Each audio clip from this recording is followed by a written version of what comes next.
Hello everyone, hope you all are doing well. Today's my topic is जैसे कि हमारे छोटे बच्चे होते हैं तो हम उनको लिखना कैसे सिखा सकते हैं। उसके लिए हमें क्या करना होता है, हमें शुरुआत में ही बच्चों को कभी भी हाथ पकड़ के नहीं लिखवाना होता है। हमें क्या करना होता है, उनकी ग्रिपिंग की एक्सरसाइज करवानी होती है, यानी कि बच्चे को पेंसिल कैसे पकड़ना है पहले ये समझाना होता है।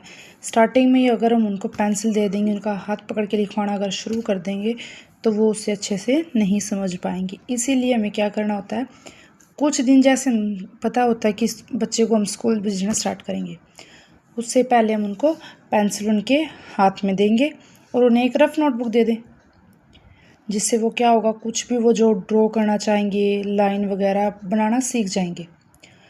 उससे उनकी ग्रिपिंग बेटर होगी, वो समझने लग जाएंगे उसको कैसे चलाना है। अगर स्टार्टिंग में आप उसको हाथ पकड़ के चलवाएंगे तो आप देखेंगे कि वो अच्छे से लिख भी नहीं पाएगा।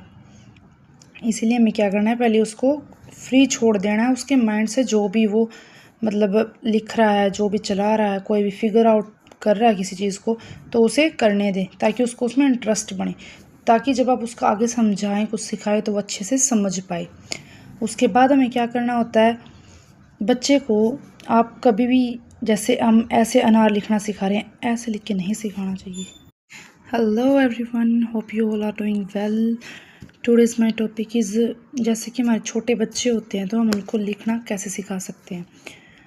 उसके लिए हमें क्या करना होता है, हमें शुरुआत में ही बच्चों को कभी भी हाथ पकड़ के नहीं लिखवाना होता है। हमें क्या करना होता है, उनकी ग्रिपिंग की एक्सरसाइज करवानी होती है, यानी कि बच्चे को पेंसिल कैसे पकड़ना है पहले ये समझाना होता है। स्टार्टिंग में ही अगर हम उनको पेंसिल दे देंगे, उनका हाथ पकड़ के लिखवाना अगर शुरू कर देंगे तो वो उससे अच्छे से नहीं समझ पाएंगे। इसीलिए हमें क्या करना होता है, कुछ दिन जैसे पता होता है कि इस बच्चे को हम स्कूल भेजना स्टार्ट करेंगे, उससे पहले हम उनको पेंसिल उनके हाथ में देंगे और उन्हें एक रफ नोटबुक दे दें।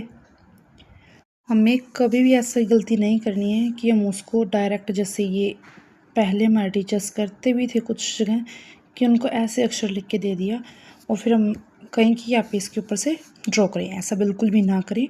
आप क्या करें, उसके लिए डॉट्स बाय मतलब ऐसे करके डॉट्स का आप यूज़ करें, ताकि बच्चे को पता लगे कि हम क्या कर रहे हैं।